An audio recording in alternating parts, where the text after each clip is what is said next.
बिस्मिल्लाहिर्रहमानिर्रहीम। अस्सलामु अलैकुम।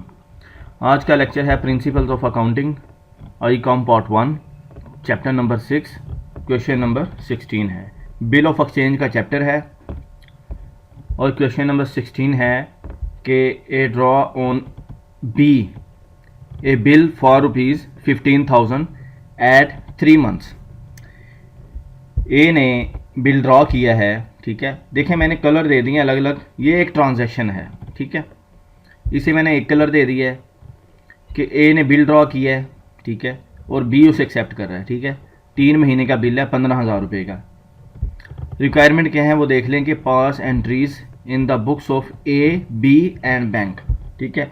ये तीनों के मैंने लेजर बना लिए हैं, ठीक है। नेम दे दिए, अभी एंट्रीज इसमें करेंगे। ए ड्रॉर है जो ये बिल ड्रॉ कर रहा है, बी जो है ड्रॉई है जो इसको एक्सेप्ट करेगा, और बैंक जो है ए जो है ये बिल बैंक को दे के इससे पेमेंट जो लेगा, ठीक है, डिस्काउंट पे, वो है। और ये है बिल ऑफ एक्सचेंज।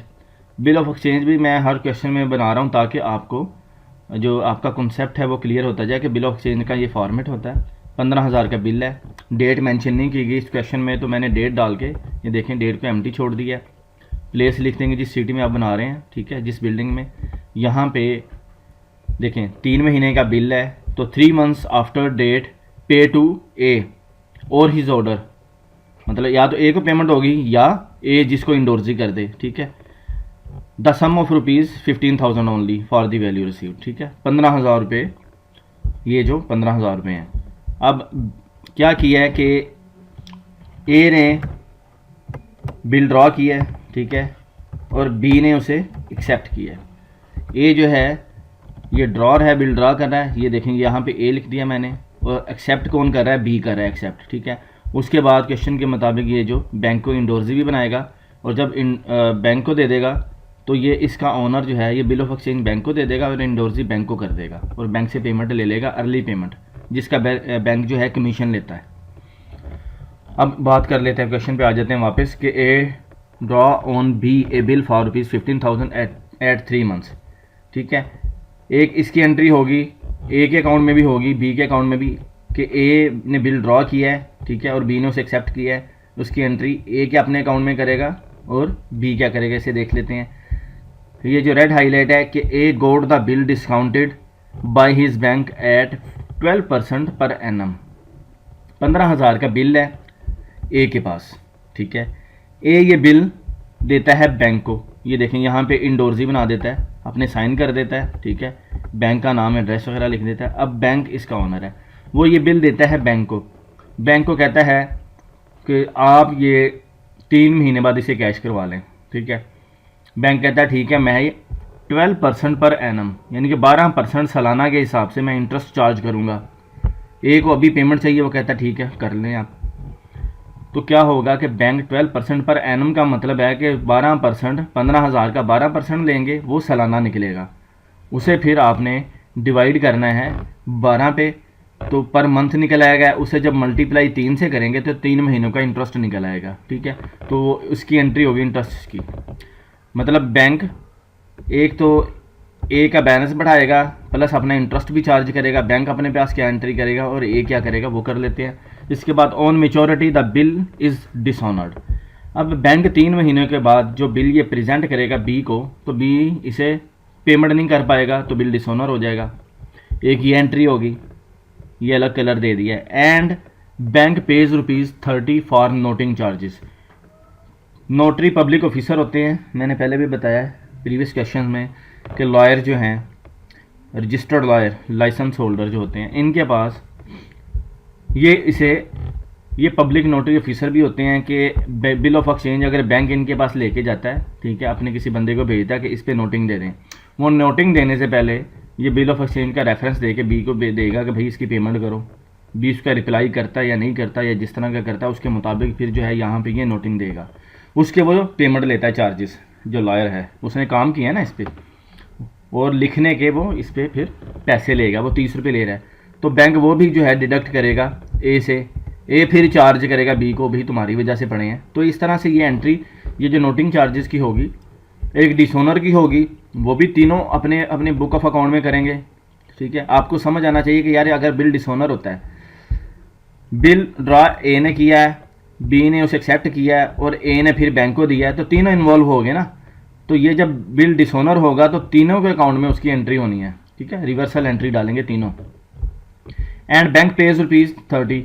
अब बैंक जो 30 रुपये देगा इसे इस पर स्टैंप लगवाने के, नोटिंग लेने के, नोटिंग पब्लिक नोटरी ऑफिसर से, तो क्या होगा कि 30 रुपये बैंक जो है, क्योंकि बैंक के पास तो ए का अकाउंट है ना, बैंक उसके अकाउंट से 30 रुपये काट लेगा, ठीक है।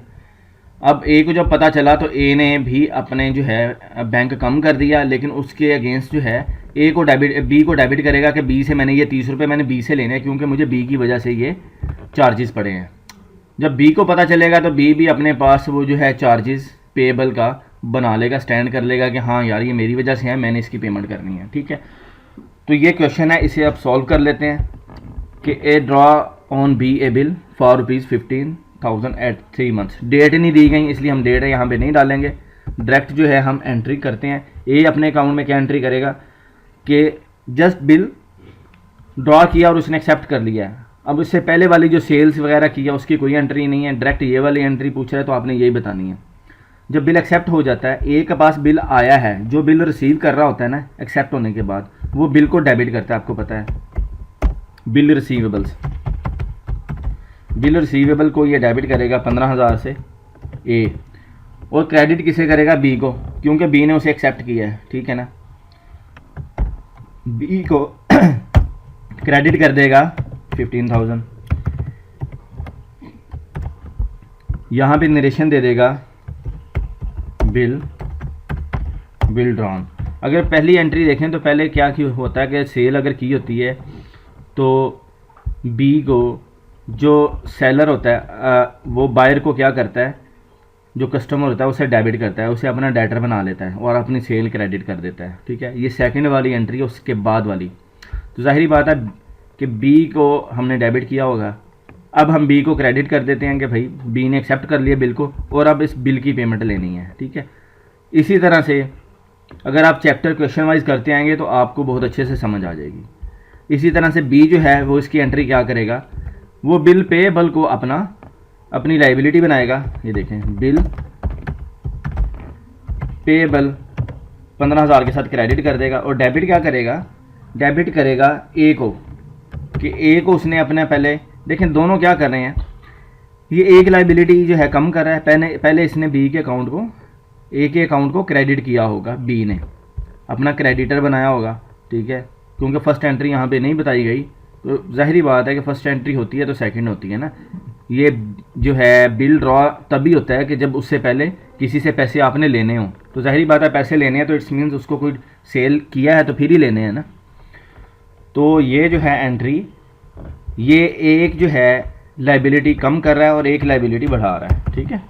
15,000 के साथ इसने ए को डेबिट कर दिया और बिल पेएबल जो है इसको क्रेडिट कर दिया। सेम ए ने क्या किया है, बी को क्रेडिट किया है और बिल रिसीवेबल को अपना डेबिट कर लिया है। एक रिसीवेबल को कम किया है, दूसरे रिसीवेबल को बढ़ा लिया। इसने एक पेएबल को कम किया है, दूसरे पेएबल को यानी कि बिल पेएबल को बढ़ा लिया। तो यहाँ पे ये नरेशन दे देगा कि बिल एक्सेप्टेड, कि बिल एक्सेप्ट कर लिया गया, ठीक है। ये दोनों के ए और बी के बुक ऑफ अकाउंट में एंट्रीज हो गई हैं। यहाँ तक ये 3 months आ रहे हैं ना कि 15,000 का बिल ड्रॉ किया है, यहाँ तक 3 महीने के लिए। उसके बाद सेकंड एंट्री देख लें, ये जो रेड कलर में है कि A got the bill discounted by his bank at 12% per annum, ठीक है। ए जो है ये बिल देगा बैंक को, बैंक से पेमेंट लेगा, बैंक पेमेंट कैश में नहीं करता, ठीक है। इसको समझ लें कि ये वाला जो बिल है, ठीक है, इसे बैंक को इंडोर्जी बना देगा, ये जो बनाया गया, ठीक है, इंडोर्जी बैंक को कर दिया, बैंक का एड्रेस वगैरह लिख दिया। तो बैंक जो है क्या करेगा कि ये ए जो है ए का अकाउंट है इस बैंक के पास, जिस बैंक से वो डिस्काउंट करवा रहा है, किसी भी बैंक से नहीं करवाता, क्योंकि जिस बैंक में उसका अकाउंट हो वही कर सकता है। हर बैंक उसे बिल ऑफ एक्सचेंज के अगेंस्ट पेमेंट नहीं करेगा, जिस बैंक में इसका अकाउंट होगा वही इसे कंसिडर करेगा, क्योंकि ये बैंक अगर ये डिसऑनर होता है तो वो उसके अगेंस्ट जो है इसे चार्ज भी कर सके। तो बैंक क्या करेगा, अपना जो है, ये बैंक के लिए कस्टमर है ए जब ये बिल देगा बैंक को, तो बैंक कहता है ठीक है भाई, मैं 12% सालाना के हिसाब से 15,000 का 12% लूँगा आपसे 3 महीने के लिए। मतलब 15,000 का 12% लेना है, फिर उसे डिवाइड 12 करे और मल्टीप्लाई 3 करने, तो 3 महीनों का इंटरेस्ट निकल आएगा। बैंक वो 15,000 में से अपना कमीशन काटेगा और बकाया अमाउंट जो है ए के अकाउंट में ट्रांसफ़र कर देगा, ए का अकाउंट उतना इंक्रीज़ कर देगा। तो वो एंट्री हमने करनी है कि वो किस तरह से होनी है। बैंक क्या करेगा कि बिल रिसीवेबल, बैंक को बिल रिसीव हो गया तो बैंक ये इंक्रीज़ कर देगा 15,000 के साथ, ठीक है। और क्रेडिट किसे करेगा, ए का अकाउंट, एज अकाउंट मैंने लिख दिया यहाँ पे कि ए का अकाउंट जो है ये क्रेडिट करेगा बैंक के लिए। ये लाइबिलिटी है, बैंक की जब लाइबिलिटी किसी की भी इंक्रीज़ होती है तो उसे क्रेडिट किया जाता है। तो बैंक ए का अकाउंट इंक्रीज़ कर रहा है, ठीक है, उसका बैलेंस बढ़ा रहा है अपने पास, ठीक है। तो यहाँ पे अब मैं फार्मूले के थ्रू कर लेता हूँ। आप यहाँ पे देखिएगा कि फार्मूला क्या लगाना है। ये देखें इक्वल टू आ गया, उसके बाद देखते जाएं 15,000 है, फिर माइनस का साइन, फिर ब्रैकेट शुरू की है। ये मैं एक्सेल में कर रहा हूँ, आपको समझाने के लिए आप वैसे भी कर सकते हैं। फिर इसमें से कि 15,000 में से माइनस क्या करना है, 15,000 का लो मल्टीप्लाई 12% कर दो कि 15,000 का 12%, ठीक है। ब्रैकेट क्लोज करें, पहले इस ब्रैकेट को हल करेगा, लेकिन हमें 15,000 का 12% तो ये तो सालाना निकलेगा ना, हमने 3 महीने का लेना है। डिवाइड बाई 12 करें, फिर मल्टीप्लाई 3 कर दें, ठीक है। तो अब ये 3 महीनों का इंटरेस्ट निकलेगा, लेकिन माइनस होके, मतलब 15,000 में से 15,000 का जो 12% है वो 3 महीने का इंटरेस्ट जो है वो इसमें से माइनस हो जाएगा। बकाया अकाउंट ए के अकाउंट में इंक्रीज़ हो जाएगी। वो देखें, अब मैं जैसे ही प्रेस करूँगा तो ये 14,550 रुपये आ गया, ठीक है। अब यहाँ पे जो है डिस्काउंट जो है, क्योंकि ये डिस्काउंटेड है तो यही वर्ड यूज़ करते हैं। बैंक जो है डिस्काउंट को अपना क्रेडिट करेगा, क्योंकि इनकम जब भी इंक्रीज़ होती है उसे क्रेडिट किया जाता है। बैंक के लिए ये इनकम है। मैं ब्रैकेट में इनकम लिख देता हूँ, आप ना भी लिखें तो कोई इशू नहीं है, लेकिन इनकम लिख रहे हैं कि ताकि पता वाज़े हो जाए कि ये बैंक के लिए इनकम है। देखें एक लाइबिलिटी है बैंक के लिए। अब बैंक ने अपनी लाइबिलिटी बढ़ा दी कि मैंने मज़ीद ए को इतने पैसे देने हैं, कि ए का अकाउंट इतना बढ़ा दिया है। ए जब चाहे वो अपने जो पैसे है वो कैश विड्रॉ बैंक से कर सकता है या किसी को ट्रांसफ़र भी कर सकता है, ये अमाउंट, ठीक है।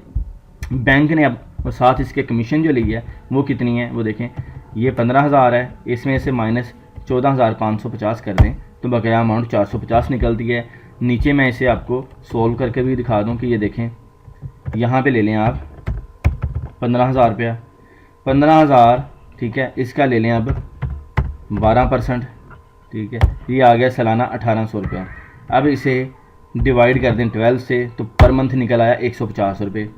150 को मल्टीप्लाई करेंगे 3 से, 3 महीनों का बिल है तो ये देखें 450 रुपये निकल आए, ठीक हो गया। यही 450 रुपये ये बैंक के लिए इनकम है और ए के लिए ये एक्सपेंस हो जाएगा, ठीक हो गया। अब देखें 450 जो बने हैं इंटरेस्ट, ये बैंक के लिए इनकम है। बैंक ने 450 कम करके बकाया अकाउंट जो है, बकाया अमाउंट वो ए के अकाउंट में ट्रांसफ़र कर दिया है, ए का अकाउंट इंक्रीज़ कर दिया है और अपने पास बिल रख लिया है कि ये बिल रिसीवेबल है, जब इसकी डेट आ जाएगी तो मैं इसकी पेमेंट ले लूँगा। यहाँ पे बैंक नरेशन दे देता है कि बिल रिसीव्ड फ्रॉम ए, ठीक है।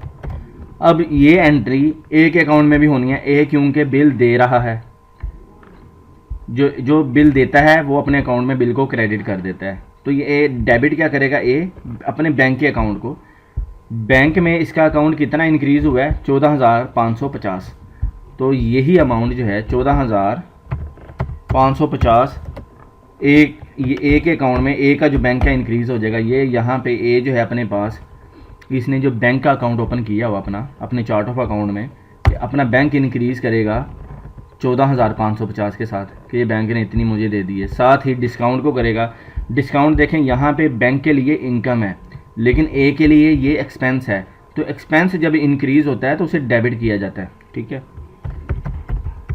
डिस्काउंट लिखा है और साथ ब्रैकेट में मैं एक्सपेंस कर देता हूँ ताकि आपको वाज़ेह हो जाए कि ये ए का एक्सपेंस है।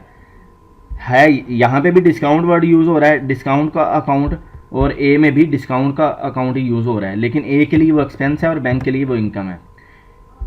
और एक्सपेंस जब इंक्रीज़ होता है तो उसे क्या किया जाता है, उसे डेबिट किया जाता है। तो ये 450 रुपये एक्सपेंस बन गया क्योंकि इसने टाइम से पहले पेमेंट ले ली है। और क्रेडिट क्या कर रहा है, क्योंकि बिल दे रहा है तो बिल रिसीवेबल जो है इसे क्रेडिट कर देगा कि ये अब मैंने इसकी पेमेंट ले चुका हूँ तो इस रिसीवेबल नहीं रहा। तो 15,000 इसने क्रेडिट कर दिया, उसके अगेंस्ट जो है अपनी पेमेंट ले, बैंक को भी डेबिट कर दिया और एक्सपेंस को भी एज ए डिस्काउंट डेबिट कर दिया। यहाँ पे नरेशन दे देगा बिल डिस्काउंटेड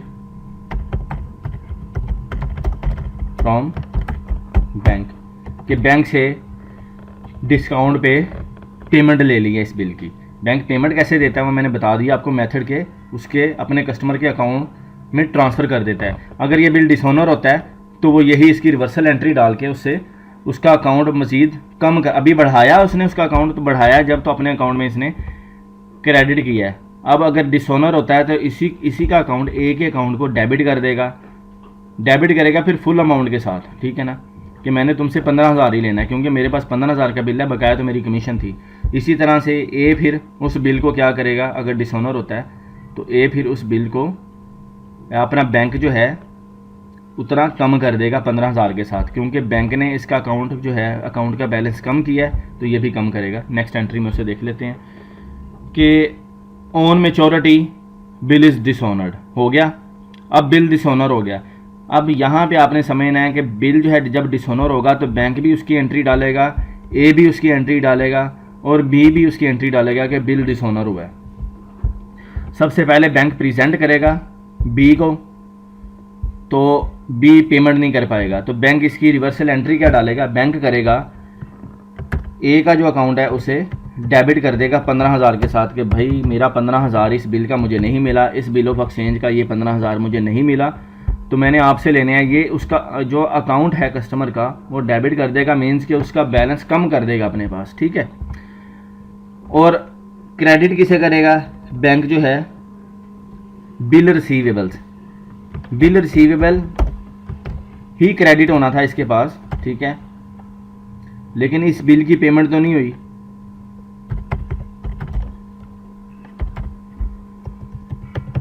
बिल रिसीवेबल ने क्रेडिट होना था। ठीक है, हर हाल में जो बैंक दे रहा है ना, बैंक क्योंकि पहले डेबिट आ रहा था अब इसने क्रेडिट ही होना था, लेकिन डेबिट क्या होना था, अगर इसे पेमेंट मिल जाती बैंक को, कैश मिल जाता तो यहाँ पे एक कैश ने डेबिट हो जाना था। अब क्योंकि कैश नहीं मिला तो इसने वापस जो है ए के अकाउंट को डेबिट कर दिया, मींस के ए का बैंक का बैलेंस 15,000 से कम कर दिया। ठीक है, तो इस तरह से बैंक ने अपनी रिकवरी कर ली। एक तो ये होगी एंट्री यहाँ पे डिसऑनर तक बैंक के अकाउंट में, बैंक के अकाउंट में होगी तो ए भी उसकी एंट्री डाल देगा अपने पास कि यार बिल डिसऑनर हो चुका है, तो ए क्या करेगा, दोबारा से बी को अपना डेटर बना लेगा कि बी ने पेमेंट नहीं की और बैंक को अपना कम कर देगा क्योंकि बैंक ने इसका बैलेंस जो है कम कर दिया और इसे इन्फॉर्म भी कर दिया है। यहाँ पे बैंक दे देगा नरेशन के बिल डिसऑनर्ड। ठीक है, यही सेम नरेशन ए भी अपने पास दे देगा कि बिल डिसऑनर्ड। तो यहाँ पे 15,000 के साथ बी का अकाउंट इसने बढ़ा दिया है और बैंक अपना कम कर दिया है कि ठीक है कि बैंक ने मेरा बैलेंस कम कर दिया, लेकिन अपना रिसीवेबल इसने बढ़ा लिया है कि बी ने पेमेंट नहीं की, लिहाजा मैंने बी से 15,000 लेना है। और अब बी क्या करेगा, बी अपने पास एंट्री जो करेगा कि ये बिल पेएबल की इसने एंट्री करनी थी लाइबिलिटी की। ठीक है, अब ये कर तो नहीं पाया तो दोबारा से क्या करेगा, इस बिल पेएबल को डेबिट कर देगा 15,000 के साथ। क्रेडिट क्या करेगा, लाइबिलिटी कौन सी अपनी स्टैंड करेगा, वापस ए वाली सेम इसकी रिवर्सल डालेगा, इसकी सेम रिवर्सल डालेगा। ठीक है, ए को दोबारा से अपना क्रेडिटर बना लेगा, मींस लाइबिलिटी कि मैंने ए को पेमेंट करनी है और क्यों करनी है कि मैं पेमेंट कर नहीं पाया बिल की कि बिल डिसऑनर हुआ है। ठीक हो गया, इसने दोबारा से ए का बैलेंस जो है स्टैंड कर लिया है। तीनों के बुक ऑफ अकाउंट में ये एंट्री होगी बिल डिसऑनर की। नेक्स्ट जो लास्ट एंट्री है इस क्वेश्चन की कि and bank page ₹30 for noting charges. Noting charges, ठीक है, नोटिंग करवा लिया है जी नोटरी पब्लिक ऑफिसर से, लॉयर से जाके, ठीक है। बैंक ने ₹30 पेमेंट कर दी। तो बैंक क्या करेगा, पेमेंट बैंक कर रहा है अभी, लेकिन अभी रिसीव नहीं कर रहा, ठीक है। पेमेंट जब बैंक करता है तो बैंक रिसीव किस तरह करता है कि बैंक डायरेक्ट जो है कस्टमर के अकाउंट में से डिडक्ट कर लेता है, तो वो उसकी रिसीविंग वैसे ही होती है एज पर एक्चुअल, क्योंकि बैंक के पास ए का बैलेंस है, ठीक है। तो बैंक क्या करेगा, अपनी रिकवरी के लिए रियल टाइम में उसका बैलेंस कम कर देगा। तो बैंक ने तो रिकवरी कर ली ना अपनी, तो बैंक क्या करेगा, ए का बैलेंस डेबिट करेगा, तो ए का बैलेंस जो है कम हो जाएगा ₹30 के साथ। तो यहाँ पे क्या करेगा, नोटिंग चार्जेस, यहाँ पे ये एज ए कैश बैंक ने पे किया है, पे बैंक ने पे किया है ना, तो कैश बैंक का कम हो रहा है, तो बैंक कैश को क्रेडिट करेगा। तो यहाँ पे लिख देगा नोटिंग चार्जेस पेड, ठीक है, ये दे देगा। अब यही जो है एंट्री बी के अकाउंट में भी होनी है, ए के अकाउंट में भी होनी है। ए क्या करेगा, एंट्री ए बी को अपना डेटर बना लेगा कि भाई मैंने ये ₹30 बी से लेने हैं, क्योंकि बी की वजह से ये चार्जेस पड़े हैं और बैंक ने मेरे अकाउंट में से ₹30 डिडक्ट कर लिए। ये देखें, बैंक ने, क्योंकि बैंक के पास तो बैलेंस आ रहा होता है ना कस्टमर का, जब इस तरह का सीन होता है तो बैंक उसी वक्त उसी डेट में उसके अकाउंट को कम कर देता है, ठीक है। बैंक ने कैश पे किया है, लेकिन इसके अकाउंट को उसी वक्त एडजस्ट कर दिया, अपनी पॉकेट से नहीं किया, बैंक ने इसी वक्त इससे एडजस्टमेंट ले लिया कि भाई तुम्हारा बैलेंस मैंने कम कर दिया। तो जब इसे पता चलेगा ए को, ए भी अपने पास जो है बैंक जो है अपना कम कर देगा ₹30 के साथ, ठीक है। बैंक कम कर दिया और अपना रिसीवेबल जो है बी को बढ़ा लिया कि बी से मैंने 15,000 तो लेना है और मज़ीद ये ₹30 भी लेने हैं। इस तरह से 15,000 ₹30 उसकी तरफ हो जाएंगे। तो यहाँ पे ये लिख देगा नोटिंग चार्जेस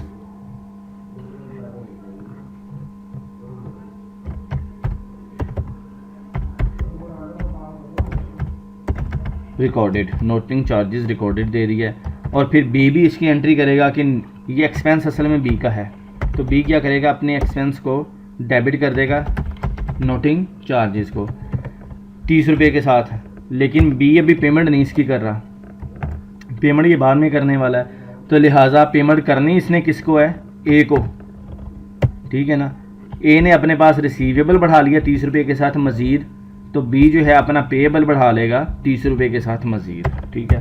तो बी ए को क्रेडिट करेगा, अपना क्रेडिटर बढ़ा देगा ₹30 के साथ। तो यहाँ पे लिख देगा सेम नरेशन कि नोटिंग चार्जेस रिकॉर्डेड, ठीक है जी। तो ये क्वेश्चन जो है ये कंप्लीट हो जाएगा आपका यहाँ तक। ये देखें, बिल ऑफ एक्सचेंज भी मैंने बना के आपको समझा दिया कि इस तरह से ये वर्क करेगा। अलग अलग कलर दे दिए हैं ट्रांजैक्शन वाइज कि आप अच्छे से समझ जाएं। आपने इसी तरह से करना है कि ट्रांजैक्शन को हाईलाइट कर लें या अंडरलाइन कर लें, ठीक है, ताकि आप फिर आपको पता होना चाहिए कि ये जो ट्रांजैक्शन है हिट किस किस के अकाउंट में होनी है। फर्स्ट ट्रांजैक्शन ए और बी के अकाउंट में हिट हुई है, सेकंड ट्रांजैक्शन जो रेड कलर में है ये ए के अकाउंट में और बैंक के अकाउंट में हिट हुई है, और थर्ड ट्रांजैक्शन जो है डिसऑनर की, ये ए बी एंड बैंक तीनों के बुक ऑफ अकाउंट में एंट्री हुई है। इसके बाद जो नोटिंग चार्जेस हैं ये भी तीनों के अकाउंट में हिट हुए हैं। इस तरह से आपने इन ट्रांजैक्शंस को रिकॉर्ड करना है समझने के बाद। फिर भी अगर किसी को कोई कन्फ्यूजन हो तो मुझे मैसेज करें, कमेंट करें, मैं इंशाल्लाह मज़ीद एलैबोरेट कर दूंगा। वीडियो को लाइक करें, अपने दोस्तों के साथ शेयर करें, और अगर आप इस चैनल पे नए हैं तो प्लीज़ इसे सब्सक्राइब कर दें। Thanks for watching my video. अल्लाह हाफिज़।